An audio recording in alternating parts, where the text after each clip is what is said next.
કેમ છો મિત્રો? હું આશા રાખું છું કે બધા જ મજામાં હશો.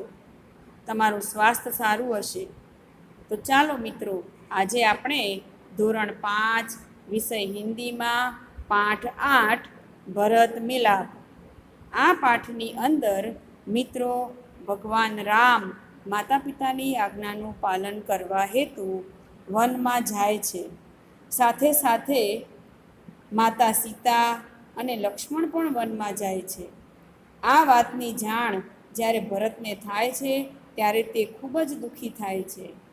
વળી અયોધ્યાનું રાજપાટ ભરતને સંભાળવાનું હોય છે, છતાં તે સિંહાસન પર બેસતા નથી અને પોતે સિંહાસન પર બેસવાની જગ્યાએ રામના ચરણ પાદુકા મૂકી સેવકની જેમ રાજકાજ સંભાળ્યું. એટલે જ તો હજુ પણ કહેવાય છે કે ભાઈ હોય તો ભરત જેવો. મિત્રો, શું કહેવાય છે કે ભાઈ હોય તો ભરત જેવો.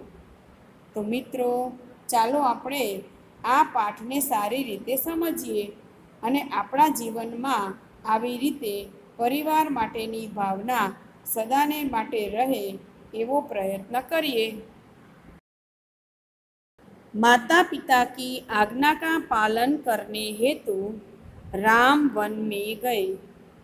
माता पितानी આજ્ઞાનું પાલન કરવા હેતુ राम भगवान ए वन में गया. उनके साथ सीता भी गई. एमनी साथे सीता पण गया. भरत को इस बात का पता चलने पर वे अयोध्या के सिंहासन पर नहीं बैठे. જ્યારે ભરતને ખબર પડી કે ભગવાન રામ, સીતા અને લક્ષ્મણ એ વનમાં ગયેલા છે અને એમને અયોધ્યાના સિંહાસન પર બેસવાનું છે, ત્યારે એમને ખૂબ જ દુઃખ થયું અને એ અયોધ્યાના સિંહાસન પર બેસ્યા નહીં. અપિતુ સિંહાસન પર राम की खड़ाऊ रखकर उन्होंने सेवक की भांति राजकाज किया. પરંતુ શું કર્યું? સિંહાસન ઉપર રામની ચરણ પાદુકા રાખી અને સેવકની જેમ રાજકાજ સંભાળ્યું. इसीलिए कहा है कि भाई हो तो भरत जैसा. એટલે તો કહેવાય છે કે ભાઈ હોય તો ભરત જેવો. મિત્રો, તમે ચોપડીની અંદર ધ્યાન આપજો. અહીંયા દ્રશ્ય 1 અને દ્રશ્ય 2 એમ આપેલું છે અને આપણે આ પાઠને એવી રીતે સમજીએ કે આપણને પણ એ દ્રશ્ય દેખાય. વન કા એક ભાગ એટલે કે વન એટલે કે જંગલનો એક ભાગ બતાવેલો છે. कुटिया के बाहर राम और सीता बैठे हुए हैं. कुटिया એટલે કે ઝૂંપડીની બહાર રામ અને સીતા બેસેલા છે. पास ही धनुष बाण लिए लक्ष्मण खड़े हैं.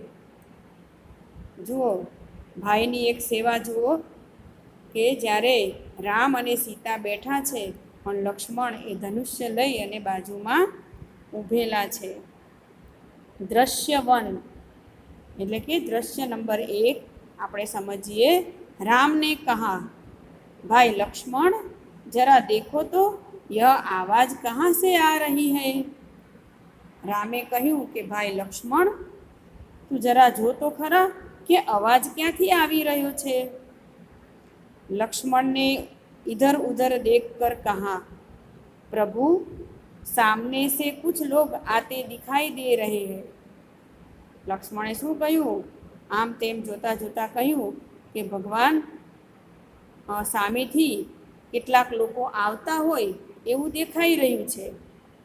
राम ने कहा, कौन लोग है, जरा ध्यान से देखो. ભગવાન રામે કહ્યું કે કોણ છે, તું એ ધ્યાનથી જો. लक्ष्मण ध्यान से देखकर कहने लगा, अरे यह तो भरत है, साथ ही बहुत से लोग हैं, हमें सावधान हो जाना चाहिए. शायद वे लोग लड़ने के लिए आ रहे हैं. લક્ષ્મણે ધ્યાનથી જોઈને શું કહ્યું? અરે આ તો ભરત છે અને એમની સાથે ઘણા બધા લોકો આવેલા છે. અને રામને શું કહે છે કે આપણે સાવધાન થઈ જવું જોઈએ. કદાચ ભરત એ આપણી સાથે લડવા માટે આવી રહ્યો હોય. राम ने हंसते हुए कहा। रामे हास्य કરીને કહ્યું, भाई लक्ष्मण, तुम तुम तो बिना बात शक करने लगते हो। इतने वर्ष साथ रहकर भी भरत को नहीं पहचाना। રામ હસીને શું કહે છે કે ભાઈ લક્ષ્મણ, તું કારણ વગરનો કોઈના ઉપર શંકા કરીશ નહીં. તું ભરતની સાથે આટલા બધા વર્ષ રહ્યો છતાં પણ તું ભરતને ઓળખી શક્યો નથી. લક્ષ્મણ उत्तेजित होकर कहने लगे। लक्ष्मण तो क्रोधित થઈને કહેવા લાગ્યો, पहचाना क्यों नहीं? उसी माँ का तो बेटा है जिसने वनवास दिलाया। જુઓ લક્ષ્મણ કેવા કટુ વચનો બોલે છે અને શું કહે છે કે હું શા માટે ના ઓળખું, એ જ માતાનો છોકરો છે. એટલે કઈ, એટલે કે ભરતની માતાનું નામ શું છે? કૈકેયી. અને કૈકેયીએ જ રામને વનવાસ માટે કહેલું. એટલે શું કહે છે, લક્ષ્મણને તો બહુ ગુસ્સો આવી જાય છે અને શું કહે છે કે એ તો એ જ માતાનો છોકરો છે કૈકેયીનો. એટલે કે એવો જ હોય ને, એટલે એણે જ આપણને આ વનવાસ આપેલો છે. એટલે આ જરૂર આપણી જોડે લડવા માટે જ આવી રહ્યો લાગે છે. સીતાને કહા, इसमें बेचारे भरत का क्या दोष? માતાએ શ્રાપ આપી અને આપણને વનવાસ આપ્યો હોય, પણ એમાં બિચારા ભરતનો શું વાંક? लक्ष्मण ने कहा, लीजिए सब लोग इधर ही आ रहे हैं. લક્ષ્મણે શું કહ્યું? જુઓ બધા અહીંયા જ આવી રહ્યા છે. દ્રશ્ય 2 તમારી ટેક્સ્ટબુક એટલે કે ચોપડીની નીચે જુઓ દ્રશ્ય આપેલું જ છે અને એ દ્રશ્યમાં તમને રામ, સીતા, લક્ષ્મણ, ભરત તમને દેખાય જ છે. અને દ્રશ્ય 2 આપણે હવે જોઈએ.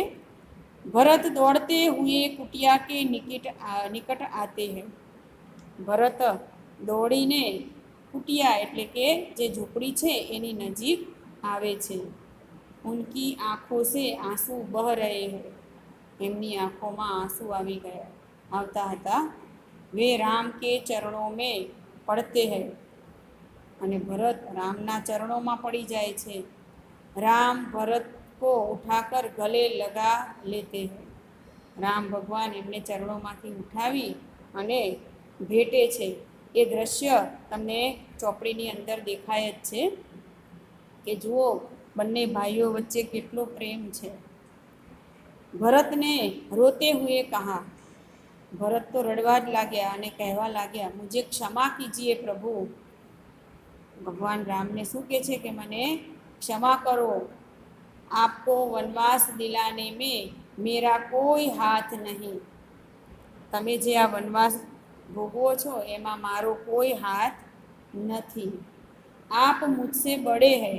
તમે મારાથી મોટા છો. आप ही को राजा बनना चाहिए. તમારે જ રાજા બનવું જોઈએ. मैं आपको लेने आया हूँ.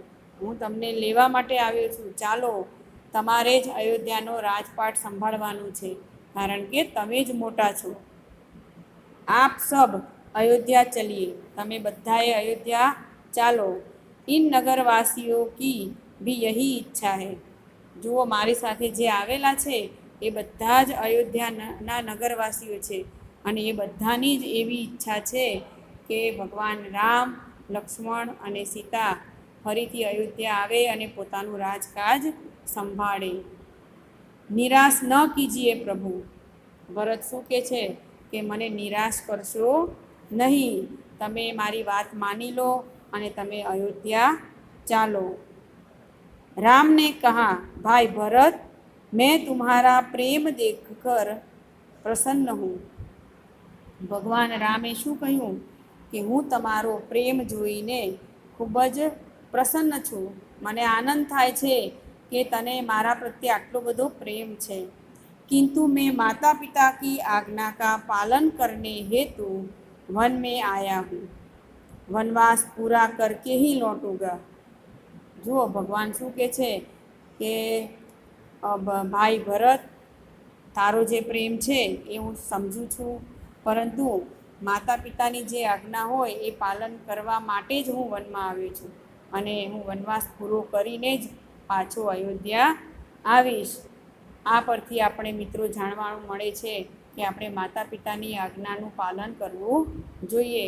એક ભગવાન છે, પોતે ભગવાન છે, છતાં પણ એ માતા પિતાની આજ્ઞાનું પાલન કરવા માટે એ અયોધ્યા છોડી, એક રાજા હતા, બરાબર મિત્રો, રાજા કેટલું રાજપાટ બધો વૈભવ છોડી અને વનમાં એક સંન્યાસીનું જીવન ગુજારવું એમની માટે કેટલું અઘરું હશે, છતાં પણ એ હસતા મોઢે અને માતા પિતાની આજ્ઞા છે એનું પાલન કરવા માટે તે વનવાસ પૂરો કરે છે. એક નાગરિકને કહા, એટલે કે ભરતની સાથે જે નગરવાસીઓ આવેલા એમાંથી એક નાગરિક, એક વ્યક્તિએ કહ્યું, નહીં પ્રભુ, आपको हमारे साथ चलना ही होगा, आपके बिना प्रजा दुखी है, प्रजा को सुखी रखना राजा का कर्तव्य है.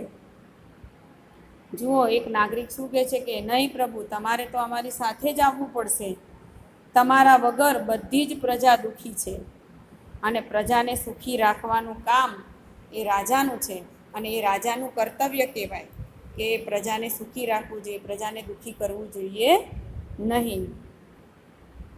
राम ने कहा, नगरजनों, इस समय माता पिता की आज्ञा का पालन करना मेरा सबसे बड़ा कर्तव्य है. જુઓ, રામ ભગવાન શું કહે છે કે નગરજનો એટલે કે જે બધા ભરતની સાથે આવેલા છે એમને નિર્દેશીને શું કહે છે કે તમારી વાત તો સાચી છે, છતાં પણ મારે માતા પિતાની આજ્ઞાનું પાલન કરવું એ મારો સૌથી મોટો કર્તવ્ય છે, સૌથી મોટું કર્તવ્ય છે કે પહેલાં મારે માતા પિતાની આજ્ઞાનું પાલન કરવું. ભરત મેરા ભાઈ હૈ, ભરત મારો ભાઈ છે. जब तक मैं वनवास पूरा करके न लौटूं तब तक भाई भरत आप सबके सुख दुख का ध्यान रखेगा, आप उसे ही राजा माने, यह मेरा आदेश है. જો રામે શું આદેશ કરી દીધો કે જ્યાં સુધી હું વનવાસ પૂરો કરીને ન આવું ત્યાં સુધી મારો ભાઈ ભરત એ તમારા સુખ દુઃખનું ધ્યાન રાખશે અને તમે એને જ રાજા માનો, એવો મારો આદેશ છે. તો મિત્રો, રામ ભગવાન ભરતને પ્રજાનું રક્ષણ કરવા, પ્રજાના સુખ દુઃખનું ધ્યાન રાખવા માટે કહે છે અને પોતાની જે પ્રજાએ પ્રશ્ન કર્યો હતો એનો પણ સારી રીતે જવાબ આપે છે અને કહે છે કે મારી પહેલી ફરજ માતા પિતાની આજ્ઞાનું પાલન કરવાનું આવે અને તમે એમ કહો છો કે મારા વગર અમે બધા પ્રજા દુઃખી છીએ, તો એનું પણ જે સોલ્યુશન નીકાળીને કહે છે કે હવે ભરત એ મારો ભાઈ છે અને એ જ તમારા સુખ દુઃખનું ધ્યાન રાખશે, તમે એને જ રાજા માનો જ્યાં સુધી હું વનવાસ પૂરો કરીને આવું ન ત્યાં સુધી. અને છેલ્લે એ શબ્દ પણ કહે છે કે યહ મેરા આદેશ છે. રામ ભગવાન શું કહે છે કે મારો આદેશ છે કે તમે મારા આદેશનું પાલન કરો. ભરત કુછ સોચ કર બોલા, ભરત થોડું વિચારીને બોલ્યા, अच्छा प्रभु, जैसी आपकी आज्ञा, पर मेरी भी एक विनती है, उसे स्वीकार करे. શું કહે છે? ભરત વિચારીને કહે છે કે પ્રભુ, તમારી જેવી ઈચ્છા હોય એનું આજ્ઞાનું હું પાલન કરીશ, પણ મારી પણ એક વિનંતી છે, એ તમારે સ્વીકારવી પડશે. રામને કહા, બોલો ક્યાં ચાહતે હો. રામ ભગવાને કહ્યું કે બોલો, તમે શું ચાહો છો, એટલે કે તમારે શું ઈચ્છા છે એ બોલો. તમને ટેક્સ્ટબુકની અંદર દ્રશ્ય 2માં તમને દેખાય જ છે કે જુઓ, ભગવાન રામ બેસેલા છે અને લક્ષ્મણ ધનુષ્ય લઈને ઊભેલા છે, સીતા ઊભેલી છે અને નગરજનો પણ તમને દેખાય છે અને ભરત એ રામના ચરણોમાં નીચે બેસેલા છે અને એ જો એમના હાથમાં શું છે? ભગવાન રામની ચરણ પાદુકા. भरत ने कहा, मुझे आप अपने पाँव की खड़ाव दे दे. ભરતે છેલ્લે શું કહ્યું કે હું તમારી બધી જ વાત સ્વીકારું છું, પણ તમારે પણ મારી એક વિનંતી સાંભળવી પડશે. તમારા જે પગની ખડાવ, ખડાવ એટલે શું થાય? લકડી કી બની પાદુકા, એટલે કે જે તમારા ચરણ પાદુકા છે એ મને તમે આપી દો. राम ने कहा, खड़ाओ, खड़ाओ का क्या करोगे? भगवान ने नवाई लागी, भगवान राम ने नवाई लागी कि खड़ाओ, पादुका ने तू शू करीश? भरत ने कहा, उन्हें सिंहासन पर रखकर आपके लौटने तक सेवक की तरह राजकाज करूँगा. ભરતના વિચારો તો જુઓ, પોતાના ભાઈ માટે કેટલા બધા સરસ વિચારો છે. અને શું કહે છે કે હું તમારી વાત માનીશ, વાંધો નહીં, તમે વનવાસ પૂરો કરીને અયોધ્યા આવો એ મને વાંધો નથી, પરંતુ અત્યારે તમે મને તમારી ચરણ પાદુકા આપો અને એને હું સિંહાસન ઉપર રાખીશ, અને જ્યાં સુધી તમે પાછા નહીં આવો ત્યાં સુધી હું સેવકની જેમ સિંહાસન ઉપર નહીં બેસીશ, પણ સેવકની જેમ પાદુકાને સિંહાસન ઉપર રાખીશ અને સેવકની જેમ રાજકાજ કરીશ, એટલે કે રાજપાટ બધું સંભાળીશ અને પ્રજાનું કલ્યાણ કરીશ. भरत का प्रेम देखकर राम, सीता और लक्ष्मण गद गद हो जाते हैं. ભરતનો પ્રેમ જોઈ અને રામ, સીતા અને લક્ષ્મણ ગદગદ થઈ ગયા, એટલે કે આનંદિત થઈ ગયા. એમના બોલવા માટે કોઈ શબ્દો જ ન રહ્યા. रामचंद्र आगे बढ़कर भरत को गले लगाते हैं. रामचंद्र એટલે કે ભગવાન રામ એ આગળ ચાલી અને ભરતને ભેટે છે. खड़ाऊ लेकर भरत तथा नगरजन राम और भरत की जय बोलते हुए विदा होते हैं. હવે રામના જે ચરણ પાદુકા છે એ લઈ અને ભરત અને નગરજનો બધા નીકળે છે, પણ અને બધા જ લોકો રામ અને ભરતની જય બોલાવતા બોલાવતા ત્યાંથી વિદાય લઈ લે છે. તો મિત્રો, આપણે પણ આમાંથી શીખવાનું હોય છે કે આપણે પણ પરિવાર સાથે આવી લાગણી, આવો પ્રેમ ભાવ રાખવો જોઈએ. ઘરના અને આજુબાજુના દરેક વ્યક્તિ જોડે આપણે સારો સંબંધ રાખવો જોઈએ અને સારો વ્યવહાર રાખવો જોઈએ. તો મિત્રો જુઓ, નીચે શબ્દાર્થ આપેલા છે. કુટિયા, કુટિયા એટલે શું થાય? ઝોપડી. શાયદ એટલે કે કદાચિત. શક એટલે શંકા. નિકટ એટલે નજદીક. ચરણ એટલે પેર. દોષ अपराध. कर्तव्य फर्ज. आदेश हुक्म आज्ञा. खड़ाऊ लकड़ी की बनी पादुका. तो મિત્રો, આ શબ્દો જે છે એનો મીનિંગ બીજો શું થાય એ તમારે યાદ રાખવાનું છે. અને વારંવાર તમે પણ ઘરે આ પાઠ વાંચજો અને તમારા મમ્મી પપ્પા, દાદા દાદીને જોડે આ પાઠ તમે એમની સામે બેસીને વાંચજો. કારણ કે આ એક એવો પાઠ છે કે જે પરિવાર સાથે વાંચી અને સમજવા જેવો છે. તો મિત્રો, નીચે જુઓ મુહાવરા પણ આપેલા છે, એ આપણે સમજીએ. ઉત્તેજિત હોના. ઉત્તેજિત હોના, લક્ષ્મણ આપણે જોયેલું પાત્રની અંદર, લક્ષ્મણ ઉત્તેજિત હોકર એટલે કે ગુસ્સા હોના. લક્ષ્મણ ગુસ્સે થઈને કહેતો હતો ને કે ભરત તો લડવા માટે આવે છે, એટલે કે ઉત્તેજિત હોના એટલે કે ગુસ્સા હોના. ગલે લગાના. ગલે લગાના એટલે પ્યાર સે મિલના, ભેટવું. ગદગદ હોના. ગદગદ હોના એટલે કે પુલકિત હોના, આનંદિત હોના. આ એના આપણે મુહાવરા જોયા છે, અને મુહાવરા પણ તમારે સારી રીતે યાદ રાખવાના રહેશે. અને એના આધારે ઘણા બધા પ્રશ્નોના જવાબ પણ આપણે આમાં છે એ આપણે જોઈશું. ભરત કો આતે હુએ દેખકર લક્ષ્મણ કો ક્યાં શંકા હુઈ. ભરત જ્યારે આવતો હતો ત્યારે લક્ષ્મણને શું શંકા ગઈ કે ભરત એ લડવા માટે જ આવે છે. राम को देखकर भरत ने क्या किया?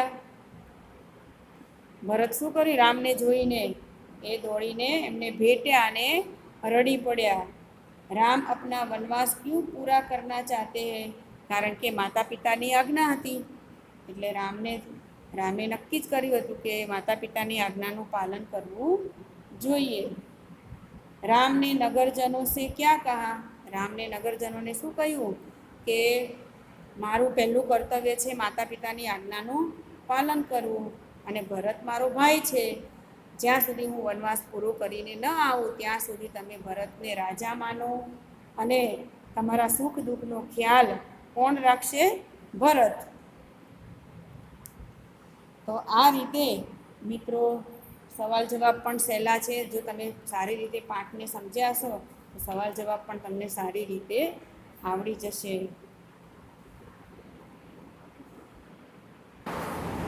મિત્રો સ્વાધ્યાયની અંદર પણ તમને 5 પ્રશ્નોના જવાબ આપ્યા છે, એ આપણે સમજીએ. રામ, સીતા और લક્ષ્મણ કહાં ગયે?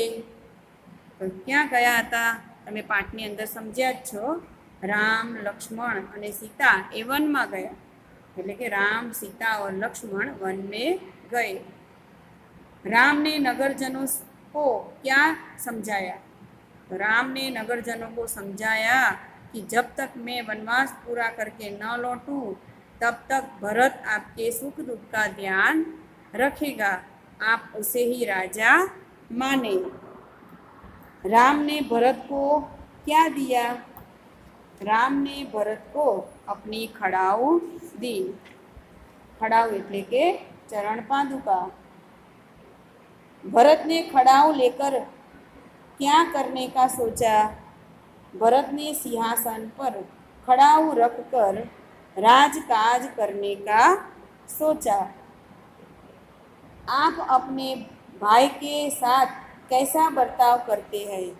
જો મિત્રો અહીંયા 5મો પ્રશ્ન ખૂબ જ સરસ આપેલો છે કે જો તમારા ઘરે તમારો ભાઈ હોય તો એની સાથે તમે કેવું વર્તન કરશો? तो मैं अपने भाई के साथ प्यार भरा बर्ताव करता हूँ. बीमारी के समय में भाई की सेवा करता हूँ.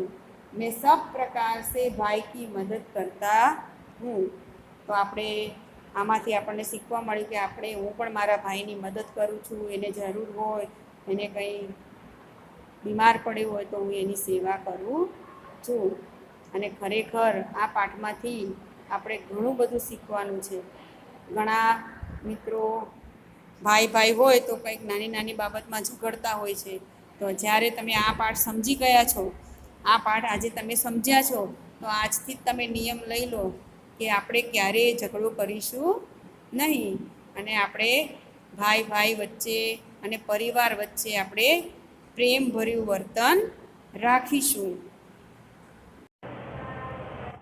Thank you for watching.